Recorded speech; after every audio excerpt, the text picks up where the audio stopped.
Next, let's welcome to the stage Mr. Ganesh Persad, who's going to come with some opening remarks. Let me introduce Ganesh here. He's the manager of clinical systems and interoperability at Memorial Health System. He serves as the technical architect who manages various health information exchange platforms such as Epic's Care Everywhere, Care Quality, eHealth Exchange, and the Florida HIE, among various other interfaces. It focuses on clinically relevant data and delivering it at the point of care for the MHS population, and also to facilitate the organization's value-based care initiatives through the use of technology. Put your hands together for Mr. Ganesh Persad.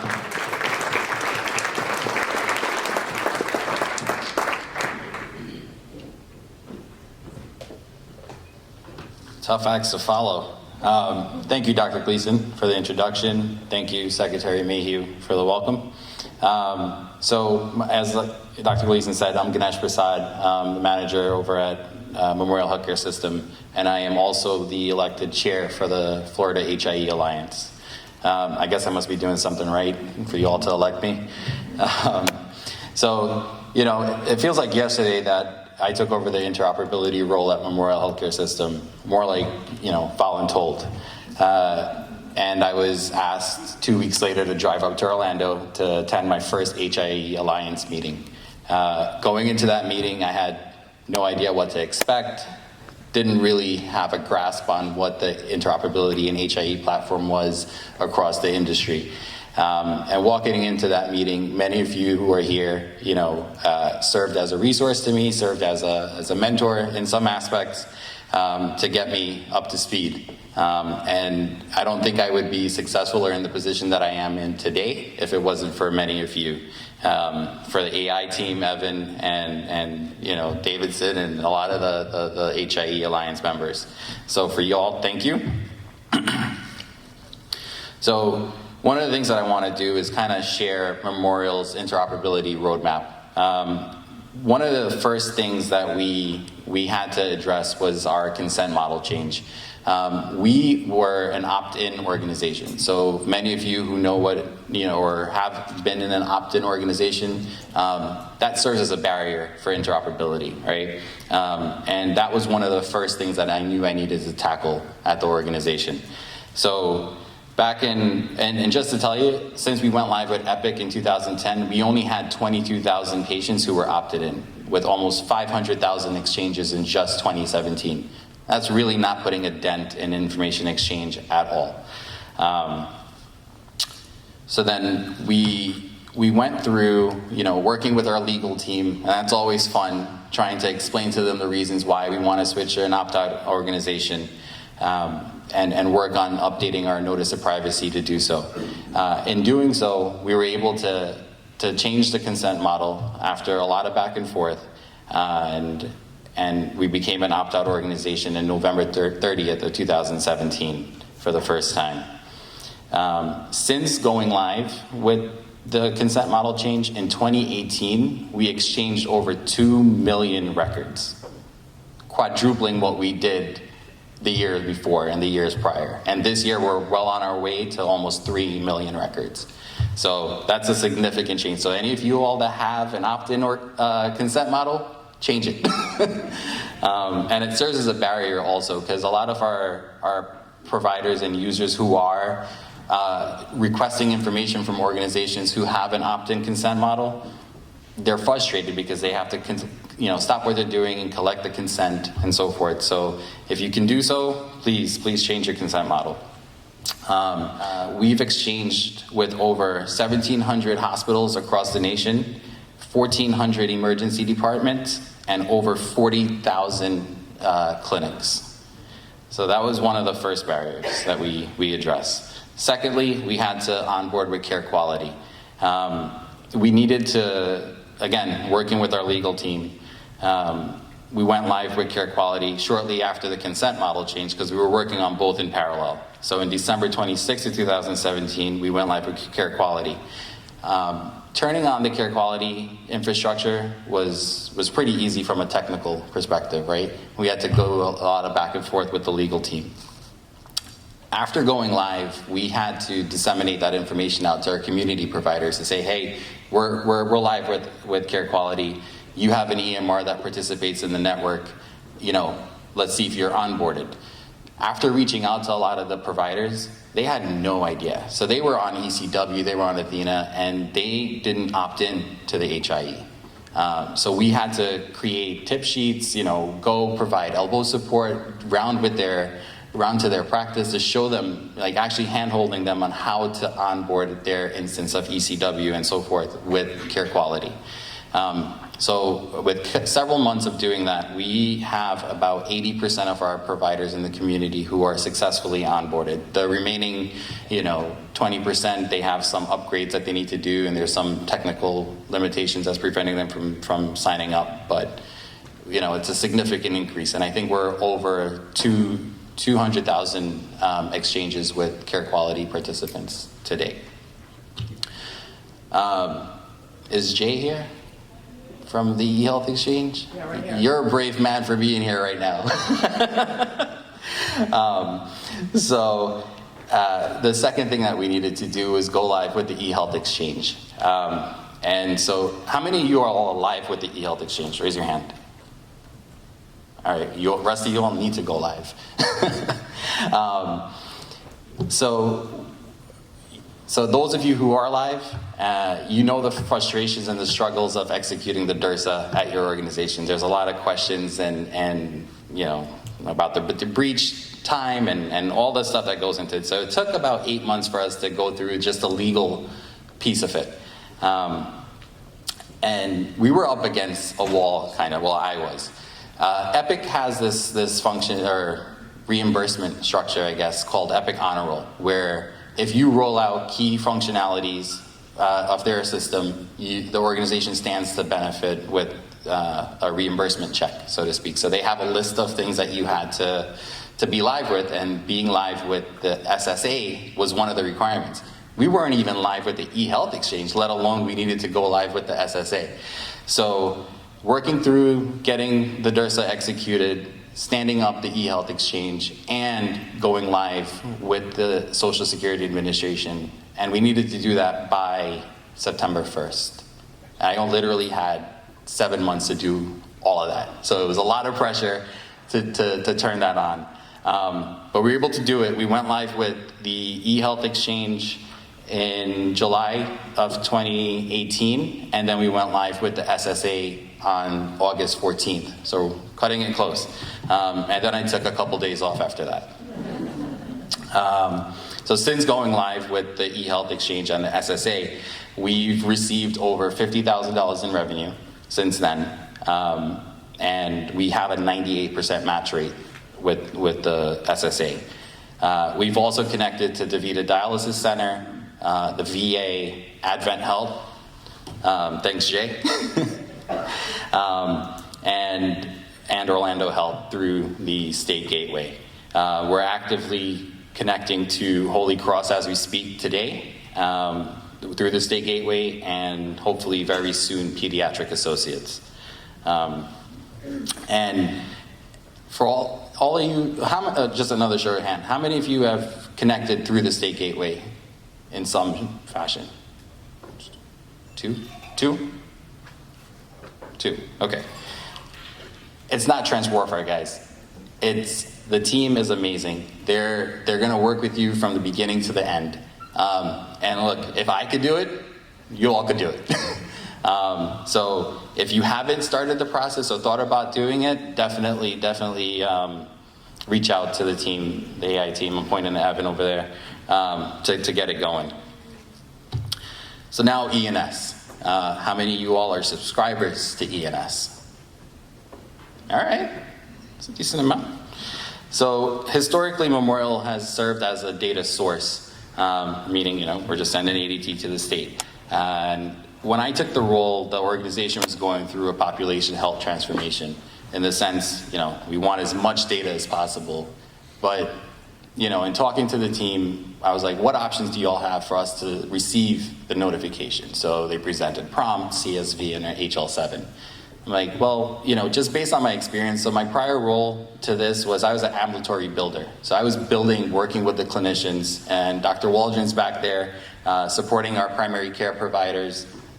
So I really got to understand what they wanted in their workflow.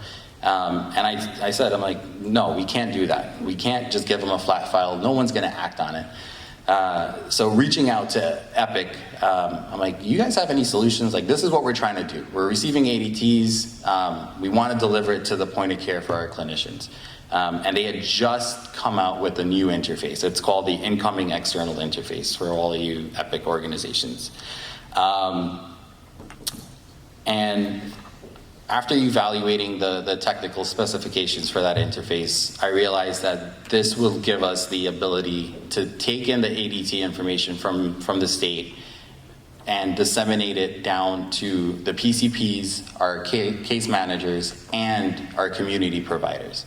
So the interface gave us the flexibility to take the messages, create custom rules to streamline our workflows and efficiencies. So our case managers, based on the subset of patients that they're actively managing, whether it's disease specific that they want to outreach to, whether it's a high risk patient that they want to reach out to, we were able to develop and configure the system in a way to meet those workflow needs for various sections of the organization.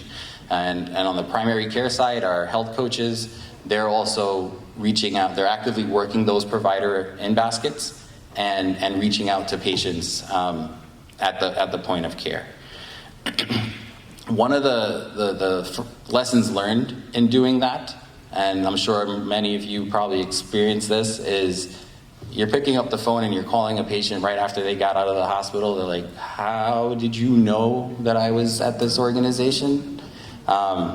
So we had to come up with some type of scripting, both on the primary care side and our case management team side, to make sure that we explained the integration and how they stand to benefit from it, from a patient safety perspective. But not only did we streamline the ENS notifications, we also streamlined the notifications coming from Epic to Epic organizations and those notifications that existed within our organizations. So we kind of used the roster of patients that we were submitting to the state, and we developed those workflows around that. So since going live in August with ENS, we've had over 11,000 successful messages with the state. And now we're going through some analytics to really kind of see where patients are going, what organizations they're frequently visiting, and we're engaging like our marketing team to kind of come up with an outreach strategy to bring them back home. We don't want them going to the competitor. So data is pretty powerful.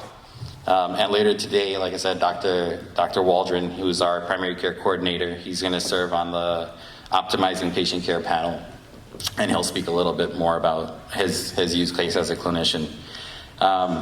Additionally, we're also live with Florida Shots. There's a bidirectional interface with Florida Shots, so immunization data is being sent out real time, and we're receiving it at the point of care as soon as a patient presents to the hospital.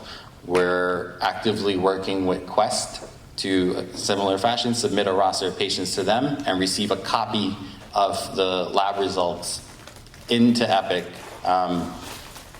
And when we do that, that's going to help satisfy health maintenance. If a patient is due for a hemoglobin A1C or an FOBT, we're going to be able to satisfy that real time without having a result faxed to the office, have someone manually enter that data in to satisfy a particular measure. We also went live with Apple Health. So for those of you who have an iPhone and you ever come down to Memorial, you can download your records to your iPhone. One of the things that we're working on at Memorial Healthcare System is we're also becoming a vendor. And when I say a vendor, we're selling our Epic ambulatory platform to our community providers. So if they have an EMR and they don't like it, or they don't have an EMR, they have the option to purchase Epic from our system. We went live with a practice in Miami. It's a neurology practice, and they are actively onboarding to the ENS notifications as well. And that's going to start the process of trying to engage more and more of our community providers to start submitting patients. And building off of what Secretary Mayhew said, that's our effort to get more and more of our community providers to onboard. We're also forming a post-acute alliance at Memorial, where we bring in our skilled nursing facility administrators and their administrative nursing directors to the table, and we discuss a number of topics, such as public nursing home compare data, clinical best practices, transition to care challenges, and then condition-specific care pathways as it relates to our organization and theirs. So some of the examples that and use cases of how they're using it. One health center is using it to focus on OB patients, and they're able to schedule appointments for mom and baby for follow-up care based on the alerts.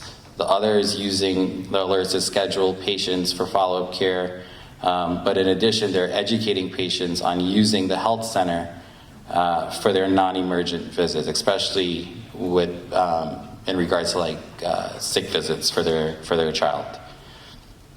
One health center is working with their EHR vendor to bring in that data into the EHR, similar to how we did it at Memorial. Excuse me. Another health center is working with admission alerts and utilizing the ED patient navigator to conduct outreach and visit the patient while they're still in the hospital.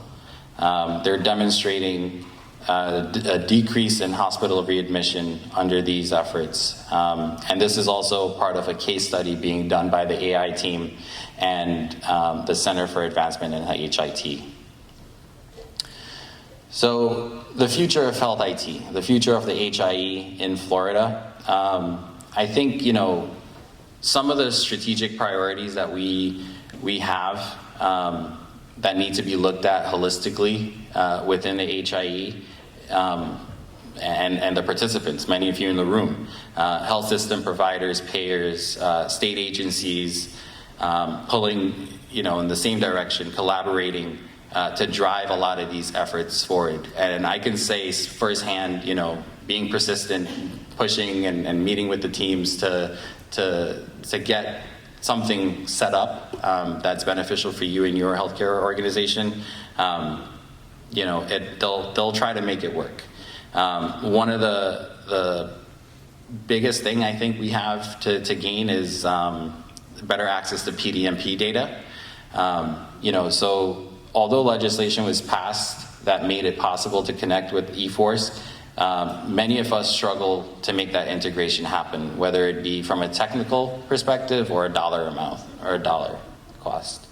So hopefully with the Florida HIE service, we can work to reduce the financial and technical cost of connecting to the PDMP.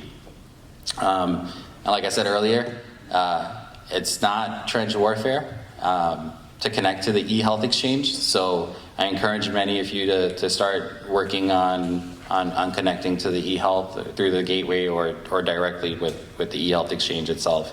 And Jay, I'm sure, is going to talk about it a little bit more about the hub model that they're moving towards. So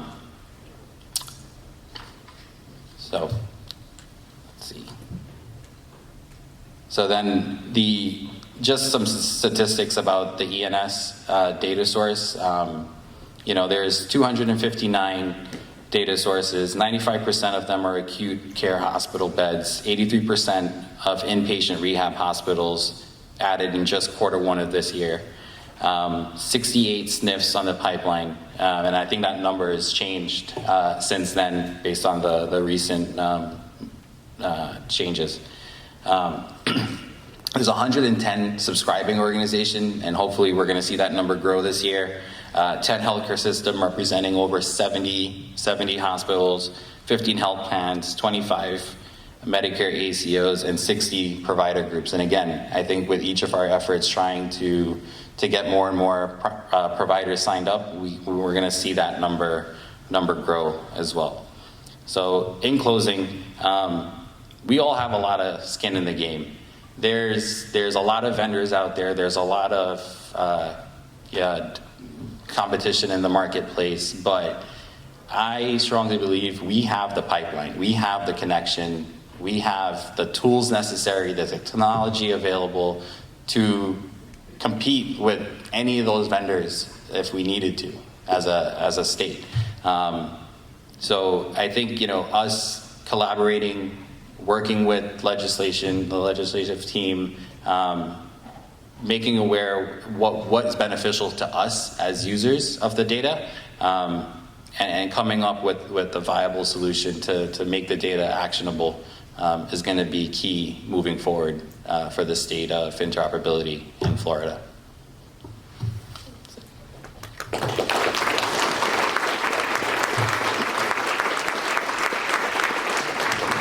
All right, thank you, Ganesh. That was awesome.